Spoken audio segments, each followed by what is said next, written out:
ఇప్పుడు మీ శ్రీరంగనీతులు సినిమాని జనాలు ఎందుకు వచ్చి మీ సినిమాని చూడాలి, వాళ్ళని ఎందుకు రమ్మంటారు, ఈ సినిమాలో మీరు ఇచ్చే మెసేజ్ ఏంటి? అదే to be very frank, cinema అయితే చాలా ఎంటర్టైనింగ్ ఉందండి. I really loved it. And also because of the characters, like what characters direct have shown, and also music technical వైజ్గా ఐ రియలీ లవ్డ్ ఇట్ అండి. You all will for sure enjoy it.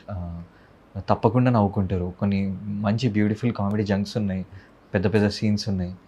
Will for sure love it. మీకు ఈ cinema చూస్తున్నప్పుడు ఈ character ఎంతే చేస్తే బాగుంటుంది, ఎందుకంటే కంప్లీట్ డిఫరెంట్ క్యారెక్టర్, రెగ్యులర్గా ఉన్న క్యారెక్టర్స్లో కాదు మీరు చేసినారు. లవ్ జోనర్ కాదు, ఒక విలన్గా కాదు, ఒక డిఫరెంట్ జోనర్ క్యారెక్టర్ ఇది. ఇలాంటి క్యారెక్టర్ వల్ల మీరు ఈ సినిమాలో ఏం చూపించారు జనాలకు అసలు? దట్ చూడండి, like if you are like that, how your family will be suffering and all.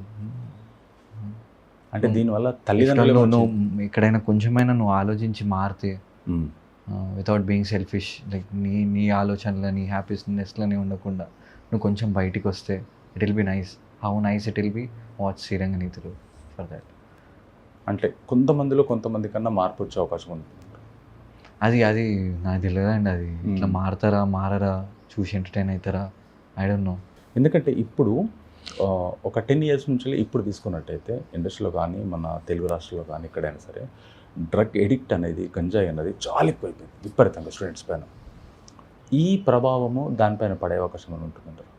అదే అండి, చూసి ఇఫ్ దే యూనో, నిన్న కూడా ఒక అబ్బాయి చెప్తున్నాండి, ఐ రియలీ కనెక్టెడ్ ఇట్ అన్నా అనేసి. ఇట్స్ నైస్ కదండి, ఎవరైనా మారితే మంచిదే.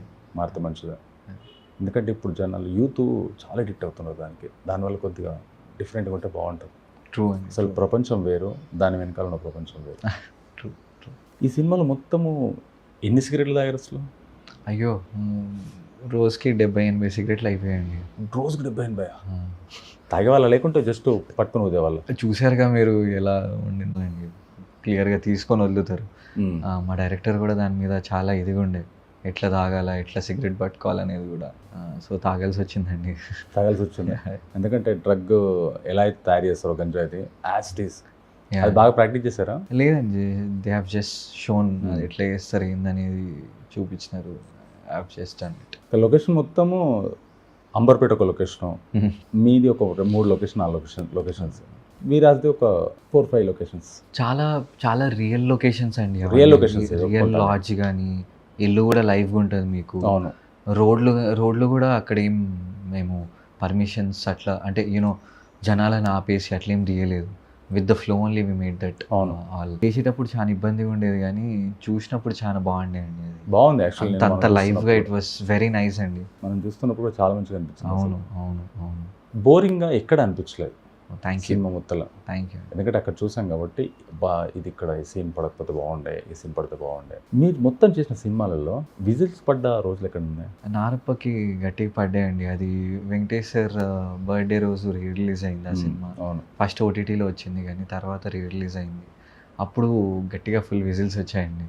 అండ్ ఆల్సో కంచిరిపాలెం అప్పుడు కూడా, మొన్న దీనికి కూడా వాళ్ళు లాస్ట్లో వచ్చినప్పుడు they have clap for it. అవును, రిటర్న్ పోలీస్ స్టేషన్ దగ్గర వచ్చి నిలబడ్డప్పుడు దే క్లాప్ ఫర్ ఇట్. కానీ అది బాగుంది. అసలు ఆ ఎక్స్పెక్టేషన్ రిటర్న్ బ్యాక్ ఉంటుంది, అస్సలకి ఎవరికి ఎక్స్పెక్టేషన్ ఉండదు.